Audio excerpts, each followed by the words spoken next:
Hi there and welcome back. First, thank you so much for your great feedback on the first video.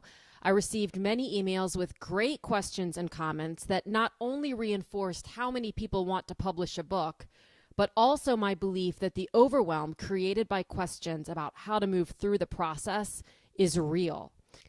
In today's training, we're going to dive even deeper into one of my favorite topics when it comes to book publishing: cover design.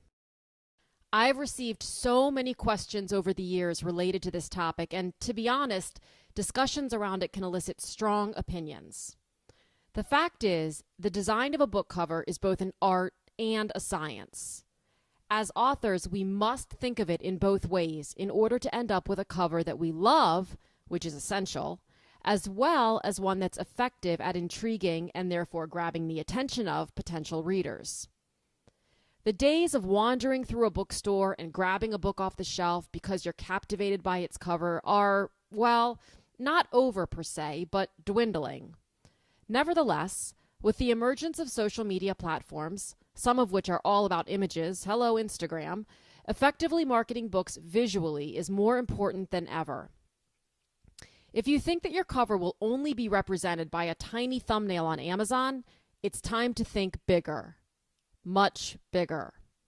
It's true that what makes for a good book cover is often subjective. From an aesthetics perspective, what one person likes, another won't. However, there are some tried and true please do this and please do not do this recommendations that are important to absorb. The reality is that your book, and in turn you as the author, will be judged by the cover, by media as well as potential buyers. If your cover looks like it was designed by an amateur, the public will respond accordingly. With that, let's launch into my essential cover do's and absolute don'ts. Do. Think about the emotion you want your cover to evoke. What is the vibe you're looking for? Is your book a business guide written seriously, a self-help read with a humorous slant, a great on the beach in a hammock companion? You need to know the answer, and it's the job of a good designer to translate that feeling into the design. Make a list of covers you like and covers you don't like. It's like getting your hair cut. It helps the stylist if you take photos of styles you like as well as styles you don't, and be aware of what you like and don't like about each of them. In addition, many designers will go through a bit of a style board exercise with their clients where they present a variety of colors, fonts, styles, etc. to see what most easily resonates with you. This helps them to identify your style and enables them to put together a design that will quickly resonate with you on many levels, albeit perhaps subconscious ones. Don't create the cover yourself. I understand. It seems like there's nothing we can't do ourselves these days, and when I was working on my first book, I certainly thought that I could design my own cover, for heaven's sake. It didn't take long for me to realize that designing my own book cover fell into the category of things I could not and should not do. Truly, the only time you should consider this option is if you are a designer, meaning that other people, strangers, not friends or family, actually pay you to do graphic design work for them. You would also need to be versed in book cover design specifically and actually want to take this on instead of outsourcing it. I touched upon the benefits of hiring a cover designer in the first video, and I'd like to add a few more points you may not have thought of. Color selection, object placement, text font and formatting, all of these assets are handled best by a graphic designer versed in cover design. They know how to place a barcode, put the genre in the top left corner of the back cover, place your publishing company logo, design the spine, and incorporate bleeds and margins so that the printer doesn't cut off a 1/4 inch of the cover you wanted to be seen. Hire a cover designer. It is one of the best investments you will make in this process. Do clearly convey the book's benefit in the title and its features in the subtitle. Yes, this has more to do with the title and subtitle than the cover design. I'm bringing it up now so you can start thinking about it. There is a fine line between having a sterile, boring title and one that is short and sweet, but also conveys the benefit and or makes someone curious enough to want to learn more.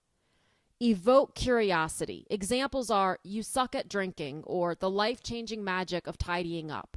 Those titles are attention grabbers. If you indeed suck at drinking, and I really, really do, the title will grab your attention enough to make you wonder if the book is full of funny stories about others who are equally bad at it, which is intriguing, or is it a step-by-step program on how to get better at it, also intriguing. Show the benefit. Examples are The 4-Hour Workweek and Make Every Man Want You. If someone can learn how to go from a 40 to a 4-hour work week, they will likely be intrigued. And making everyone want you, there could be benefit there. There could also be a headache, but I digress. The subtitle is where you briefly expand upon the title to show the features. Title, The Life-Changing Magic of Tidying Up. Subtitle, The Japanese Art of Decluttering and Organizing.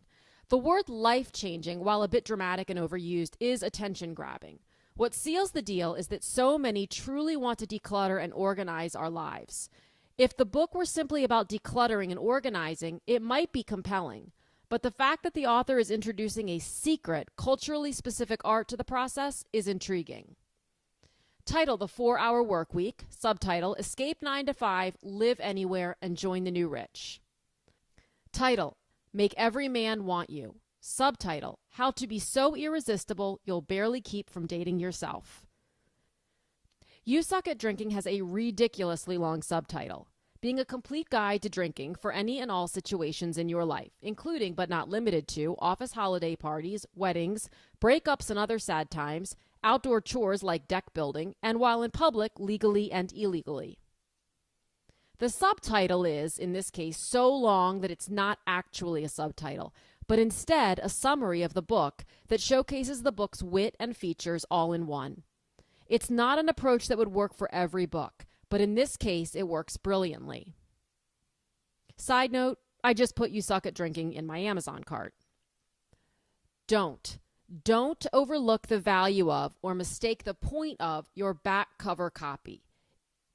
It must, in a short, succinct manner, let the reader know how his life will be better for reading it. Please refer to the reader as you, not as the reader. Refer to the book by its title, not as this book. You are speaking to your reader and letting him know how he will benefit from the book. You must compel him emotionally. Remember, people don't buy non-necessities logically. They buy them emotionally. Back cover content isn't a book review, so avoid jargon such as must read, will change your life, etc. If someone provides that verbiage in a testimonial, it can work. But don't endorse your own book that way. Humbly knowing why someone will benefit is one thing. Being generically over the top in terms of the greatness of your product is another. Be clear and direct about what your book has to offer. Warning, these may very well be the most difficult few words you will put together in your lifetime. Be patient. Jot down ideas and come back to them. Involve others in the process to get feedback and suggestions. When you receive the first draft or set of ideas from your cover designer, do pause before reacting. Remember in video 1 when I talked about the fact that as writers, we read words and ideas that aren't actually on the page? Whether or not you realize it, your subconscious has an idea about what your cover will look like, what emotion it will evoke. Since designers aren't typically mind readers, there will likely be a portion of their initial design that doesn't match the idea you didn't even know you had in your head. That will throw you, even if you don't realize exactly what component of the design isn't resonating. Take a minute or an evening to process the initial design. You may not love all of it or any of it at first. Let it sink in. After a few hours or a good night's sleep, you will become more clear about what is and isn't working, and you never know, you might suddenly love your designer's chosen shade of chartreuse. Hey, it happened to me. When it came time to design the cover for my third book, I called upon one of my favorite designers on earth, who also happens to be my sister. She knew the tone of the book because she's known me for a certain number of years, but the additional information I gave her was, I want the book to fit beautifully in anthropology. That really clears things up, right? That was the best way I knew to explain the vibe I was going for. Timeless, not too busy, slightly vintage. Having experienced the design of 3 other books' covers by this point, I'd learned to let them sit with me for a bit, which is a good thing, because when I received the initial design from her, it wasn't just a little thing I had to allow to sink in. It was the entire cover. My greatest struggle was that she had chosen a shade of chartreuse I simply did not see in my mind. You know, when I didn't know I was subconsciously seeing a desired shade in my subconscious. My subconscious is what had to adjust. And it did. There were a few other subtle changes made, but I fell in love with that color over the next 24 hours. Even today, it's my favorite book cover, and I've had several people say, knowing of my love for anthropology, that book could be in anthropology. Clearly, she's a great designer. Now, I'd love to hear from you again. What overwhelms you about cover design? What is your greatest fear? Go ahead and like, comment on, and/or share this video. You can post your comments or questions right below. I promise that I read every single one and will reply to as many as I can. In the next training, we're going to explore FAQs and myths about self-publishing. No doubt you've had a few of these questions and heard a few of these myths yourself, and it's time to answer and debunk them. I look forward to talking with you again in the next video.